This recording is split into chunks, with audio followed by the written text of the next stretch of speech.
They never tell you how silence sounds when your world collapses. It isn't loud, it isn't thunder, it's a slow, breaking sound inside your chest. A soft, final whisper of everything you thought would last forever. And in that silence, you learn the truth. No one is coming to save you. You look around, searching for a hand, a voice, anything.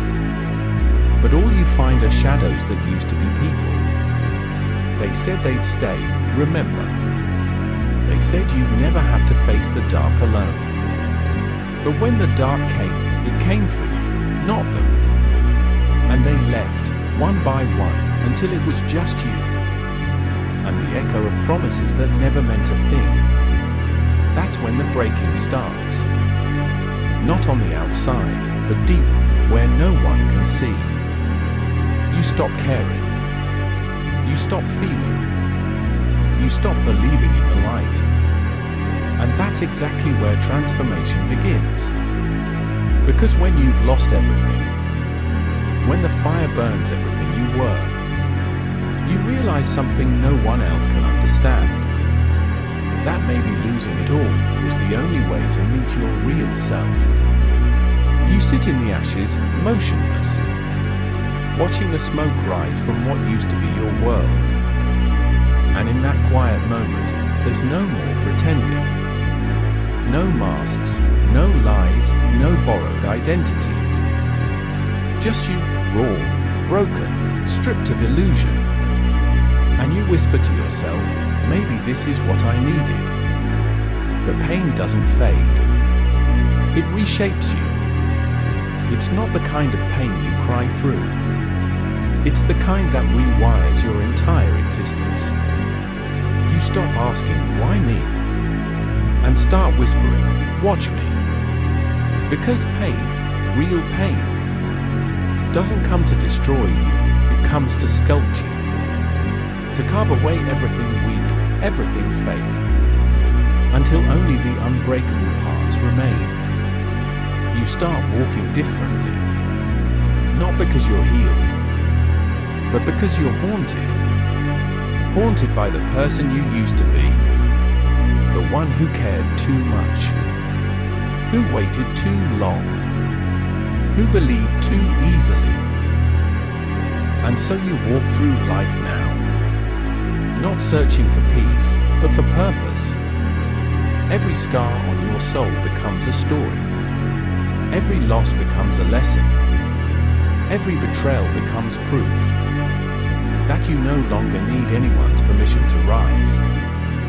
They say broken people are dangerous. They're wrong. Broken people are sacred because they've been to the depths and came back with something real, power. Not loud, not proud, but quiet power. The kind that doesn't need to be seen to be felt. You start to rebuild, slowly. Not the way you were before. You're too far gone for that now. You rebuild as something else entirely. Something colder, stronger, sharper. You speak less, but when you do, every word carries weight. Because now you understand what silence costs. The world watches, confused. They thought you were finished. They thought that fall was your ending. They didn't realize that was your transformation. There's a strange beauty in rock bottom. When you're down there, you start to see what actually matters. Not attention, not validation, but power. The power to keep going when no one believes. The power to rebuild from ashes and call it rebirth. You start to feel something awaken inside you. A quiet fire, slow at first. Then louder, hotter, unstoppable. You start to remember who you are. Who you were before the world told you to shrink. Before fear dressed itself as logic. Before you traded your passion for peace. And in that moment, you make a promise. Not to the world, not to them, to yourself. You whisper it into the dark. This time, I'm not rising to be liked. I'm rising to be remembered. The storm outside is nothing compared to the one inside you. Every tear, every sleepless night, every scar, they're all the currency of transformation. And you pay in full. You start walking, not toward the light, but through the dark with fire in your chest. Because you finally understand that the fire wasn't meant to destroy you. It was meant to forge you. You become something the world can't name. Not broken, not whole, something beyond both. A paradox of calm fury and silent strength. The kind of person who no longer needs revenge. Because your existence itself is proof that you survived. The fall was the beginning. The fire was the baptism. And now you walk not as a victim, but as the storm that ended your old life. They'll see you soon. The ones who doubted, the ones who left. They'll see what rises when pain meets purpose. And when they do, they won't recognize you, because the person they buried is gone forever. What stands now is the fire they thought they could extinguish. And that's the fall before the fire. The chapter where you died, so you could finally be reborn. They thought the silence meant defeat. But silence is where power begins. In the quiet, when no one claps for you. When no one texts, no one checks, no one cares. That's where the fire starts to breathe. It's small at first, fragile, uncertain. But it grows. It grows every time you refuse to quit. Every time you wake up when you don't want to. Every time you take another step with no applause, no validation, no light. That's when the fire inside whispers, I'm still here. And that whisper becomes a roar. You feel it in your chest. A warmth that burns without smoke. A flame that asks for nothing but movement. You don't need motivation anymore. You've become it. They say time heals, but they lied. Time doesn't heal. Discipline does. Consistency does. Faith in yourself does. Because pain doesn't fade on its own. You have to burn it out. You stop waiting for signs. You stop begging for mercy. You stop hoping the universe will make things easier. You realize the universe doesn't respond to prayers. It responds to persistence. So you move. Even when your legs shake. Even when your voice breaks.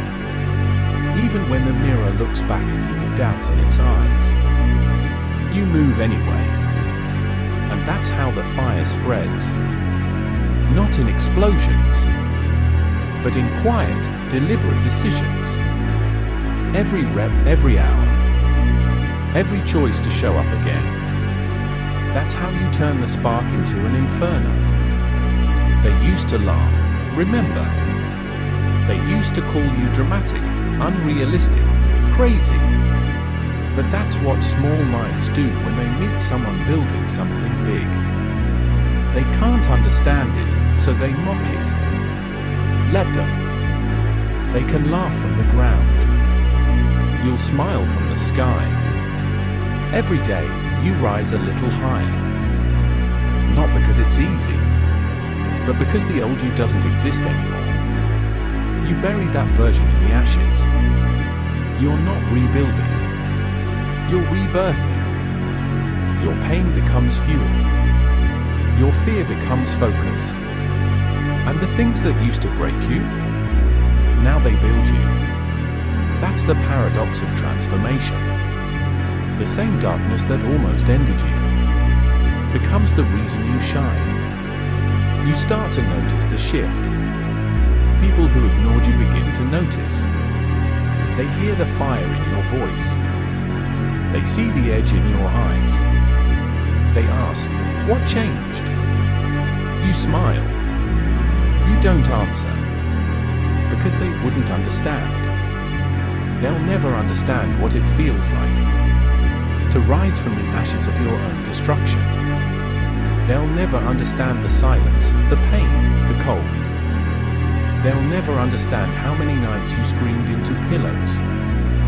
How many mornings you stood in the mirror and said, "I can't do this anymore," and then did it anyway. The fire inside you is no longer seeking warmth. It's seeking war.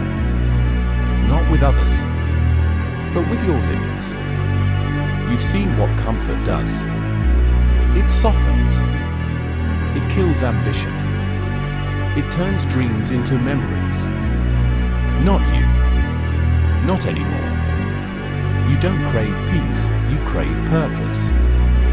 You don't want rest, you want rebirth. Because you understand now that the version of you who suffered was only the vessel for the version who wins. The fire doesn't ask permission. It doesn't seek approval. It consumes everything in its path. Doubt, fear, weakness, all burned to dust. You used to fear failure. Now you invite it. Because failure isn't a wall anymore, it's a weapon. Every time you fall, you rise sharper. Every rejection, every loss, is just more oxygen for the flame. You've stopped chasing validation. You've stopped explaining your vision. You've stopped asking for support. Because now you know. Fire doesn't ask for fuel. It creates it.